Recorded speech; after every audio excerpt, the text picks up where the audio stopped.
நிறைந்தவரே மகிழ்வுடன் தொழுதிடுவோம். பரிசுத்த தேவனாம் இயேசுவை பணிந்து தொழுதுவோம்.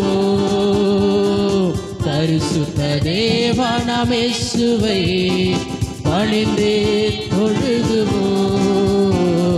மகிமை மாட்சிமை நிறைந்தவரே மகிழ்வுடன் தொழுதிடுவோம்.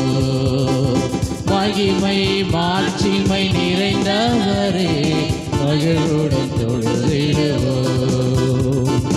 ஒரு வார சேராய் ஒளியில் வாசம் செய்பவரே, ஒரு வார சேராய் ஒளியில் வாசம் செய்பவரே,